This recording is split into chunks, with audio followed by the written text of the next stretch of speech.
풍수로 성공을 부르는 용 모양 장식 활용법. 붉은 눈의 용. 서울의 강남. 밤늦은 시간, 사업 실패로 술에 절은 채 거리를 헤매던 남자. 민재는 어느 골목에서 희미한 붉은 불빛을 발견한다. 그 빛은 오래된 골동품 가게에서 새어나오고 있었다. 문이 저절로 열리며 차가운 종소리가 울렸다. 들어오셨군요. 주름진 얼굴의 노인이 나타나더니 말없이 민재를 안쪽으로 이끌었다. 그리고 유리집 열장 안. 그곳엔 붉은 눈을 가진 황금 용 장식이 놓여 있었다. 용은 날개를 펼친 채 혓바닥을 살짝 내밀며 하늘을 응시하고 있었다. 이건 얼마입니까? 노인은 눈을 감고 말했다. 이 용은 가격이 아니라 선택입니다. 당신이 원한다면 가져가십시오. 반. 그 용이 당신을 받아들일지는 두고 봐야겠죠. 민재는 웃으며 용을 들고 나왔다.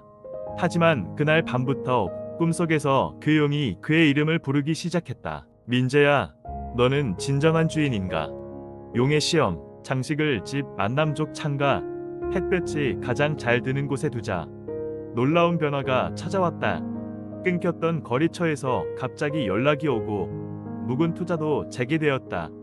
도무지 설명할 수 없는 행운이 그를 따라다니기 시작했다. 그러나 한밤중에 깨어보면 책상 위 용의 눈에서 희미한 붉은 빛이 번쩍이고 있었다. 점점 민재는 용이 자신을 지켜보고 있다는 확신을 가지게 되었다. 그러던 중 그는 우연히 접한 고문서에서 기이한 문장을 발견한다. 용은 하늘을 뜻하되 탐욕은 땅을 부순다. 용이 깨어나는 순간 주인은 심판을 받는다. 민재는 불길함을 느끼고 풍수 전문가를 찾아간다. 전문가의 얼굴은 설명을 들은 뒤 굳어졌다. 이건 그냥 장식이 아닙니다. 이 용은 예병실에서 권력의 증폭기로 쓰였던 진귀한 물건입니다. 기운이 흐르는 방향과 주인의 내면이 맞아야 합니다. 그렇지 않으면 용은 주인을 집어삼키는 형벌의 상징이 됩니다. 그 순간 민재는 깨달았다. 그동안 얻은 성공은 모두 대가 없는 축복이 아니었다. 그는 선택의 기로에 섰다. 용을 없앨 것인가? 아니면 용을 받아들일 것인가?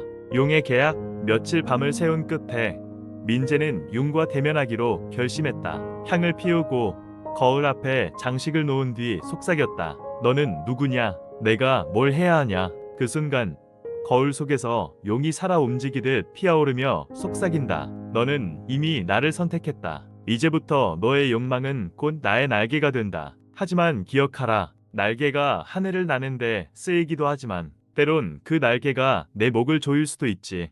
민재는 그날 이후 더 큰 성공을 거두었다. 방송, 정치계 인맥, 부동산, 모든 길이 열렸다. 하지만 그의 눈빛은 더 이상 예전의 그가 아니었다. 날마다 손에 붉은 수정이 박힌 용을 쓰다듬으며 혼잣말을 한다. 아직은 괜찮아. 아직은 내가 주인이야. 그러나 어느 날 용의 눈이 완전히 붉게 빛났다. 그리고 거울 속에 있던 용의 모습이 서서히 민재의 모습으로 바뀌기 시작했다. 끝인가? 시작인가? 그날 이후 민재는 사라졌다. 단지 그의 집 책상 위엔 붉은 눈을 가진 용 장식이 다시 제자리로 돌아가 있을 뿐이었다. 이삿날의 불길한 발견. 민재가 사라진 지 수개월 후 그 집은 조용히 부동산에 다시 나왔다. 이 집 기운이 참 좋아요. 해도 잘 들고 위치도 명당이에요. 부동산 중개인의 설명에 혼자 이사온 30대 여성 디자이너 수지는 고개를 끄덕였다. 딱 내 작업실 같아. 그녀는 복잡한 서울을 떠나 이 조용한 단독주택에 안착했다. 그러나 이삿날 밤 그녀는 책상 아래 서랍에서 먼지가 쌓인 작은 붉은 천보자기를 발견한다. 이게 뭐지? 조심스럽게 보자기를 풀자 안에는 묵직한 황금 용장식이 있었다. 붉은 눈, 날개를 펼친 자세, 혓바닥을 내민 채 하늘을 노려보는 모습, 마치 살아있는 듯한 위협감이 느껴졌다. 하지만 그녀는 대수롭지 않게 생각했다. 인테리어 소품으로 딱이네. 작업실에 두면 영감도 오겠지. 그녀는 용을 남쪽 창가, 자신이 그림을 그리는 책상 위에 올려두었다. 그리고 그날 밤 꿈속에서 처음 보는 남자의 목소리가 들려왔다. 그 용, 당신을 보고 있다. 당신은 그림을 그리는 자인이 다음 문을 열 자격이 있다. 그리는 대로 이루어지다. 이상한 일은 그 다음 주부터 시작되었다. 수진이 그리는 작품이 전시도 전에 팔리기 시작했다. SNS에 올린 그림 하나로 유명화랑에서 계약을 제안해왔다. 그러나 기이한 점은 그녀가 그리기 전에는 전혀 구상도 하지 않았던 그림들이 손이 이끄는 대로 완성되고 있다는 것이었다.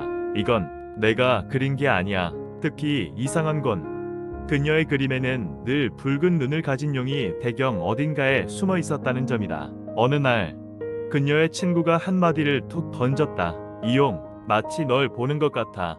그림이 점점 어두워져. 요즘 꿈은 잘 꿔. 그날 밤 수지는 거울 속에서 자신이 그림을 그리는 장면을 본다. 그런데 그녀의 손 위에 용의 그림자가 겹쳐져 있었다. 그리고 용이 속삭인다. 네가 그리는 대로 세상은 변한다. 원하느냐? 그림으로 성공을 지배하는 삶을.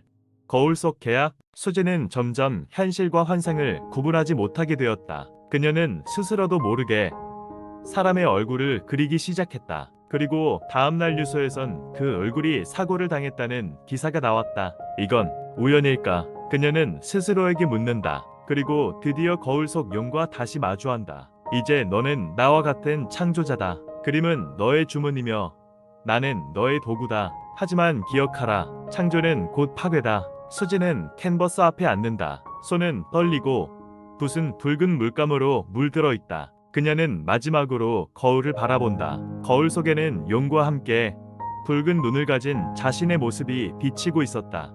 계속될 이야기. 며칠 후 수진의 작업실은 텅 비어 있었다. 단 하나 남은 건 붉은 눈을 가진 황금 용 장식과 비밀스럽게 닫힌 거울 하나. 누군가 그 집을 다시 계약하게 될 때 또 다른 이야기가 시작될 것이다. 마지막 주인. 깨달음의 불꽃. 다시 열린 문. 1년 뒤 서울의 외곽. 기이한 기운이 느껴진다는 이유로 저렴하게 매물로 나온 작은 주택. 여기엔 한 남학생, 20살이 된 대학 신입생 지우가 부모 몰래 혼자 이사를 오게 된다. 이 집 뭔가 낡았지만 나한텐 딱이야. 조용하고 혼자만의 공간. 청소를 하던 중 그는 오래된 거울 뒤쪽 벽틈에서 무언가 묵직한 것을 발견한다. 붉은 천에 쌓인 작은 물체. 그것은 붉은 눈을 한 황금용 장식이었다. 오, 진짜 예술이다. 이런 걸 그냥 버려놨다고. 그는 별 생각 없이 책상 위에 올려두고 그날 밤 그대로 잠이 든다. 그리고 꿈속에서 두 사람의 형상이 번갈아 나타난다. 한 사람은 양복을 입은 남자, 다른 하나는 화장을 지운 여인의 실루엣. 그들은 동시에 속삭인다. 이제 마지막 주인이 나타났군요. 그를 통해 우리는 끝나야 해요. 불길한 반복. 지우는 점점 이상한 능력을 갖게 된다. 무의식 중에 말한 일이 현실이 되고 강의실에서 짝사랑하던 여자와 예상치 못한 인연이 연결된다. 복권, 장학금, SNS 팔로워 폭증. 행운이 쏟아지듯 쌓였다. 하지만 어느 날 거울에 비친 자신의 얼굴이 살짝 웃고 있었다. 그는 웃지 않았는데. 그리고 그날 밤 거울 속에서 용이 뚜렷이 말을 건다. 너는 선택받은 마지막 주인. 이제 넌 나를 해방시킬 수 있어. 지우는 두려움에 떨며 용을 창밖으로 던져버린다. 그러나 다음 날 용은 책상 위 제자리에 돌아와 있었고 그의 휴대폰에 이상한 사진이 저장되어 있었다. 사진 속엔 거울을 바라보는 지우의 모습. 그런데 눈이 붓다. 용의 눈과 똑같이. 봉인 혹은 해방. 지우는 이 모든 게 단순한 장식이 아님을 깨닫고 도서관과 고문서 기록을 파헤치기 시작한다. 그리고 마침내 발견한 기록. 이 용은 3명의 주인을 거쳐야만 영혼을 해방하거나 영원히 세계를 떠돌 운명에 처한다. 세 번째 자는 용을 봉인하거나 스스로 용이 된다. 지우는 결심한다. 모든 장식을 모아 마지막 풍수봉인 의식을 치르기로. 그는 용을 거울 앞에 두고 첫 번째 주인 민재가 남긴 수첩의 문장을 읽는다. 용이 나를 먹지 않기를, 내가 용이 되지 않기를, 단 한 사람이라도 이 저주를 끊어주기를. 그리고 향을 피우며 마지막 주문을 속삭인다. 나는 너를 해방하러 왔다. 나는 주인이 아니다. 나는 마지막 증인이다. 거울이 부서지며 붉은 빛이 폭발하듯 퍼지고 용의 눈이 천천히 흑빛으로 바뀌기 시작한다. 모든 게 끝난 듯 지우는 쓰러졌고 눈을 떴을 때 용장식은 사라져 있었다. 그 자리엔 단 하나, 불탄 듯한 흔적과 작은 쪽지. 내가 우리를 해방시켰다. 그러나 이제 넌 그 이야기를 들려줘야 해. 영상은 천천히 거울에 잔해를 비춘다. 그리고 마지막 자막이 나타난다. 이 용을 본 적이 있으십니까? 혹시 당신의 집 어딘가에도 붉은 눈이 있지 않나요?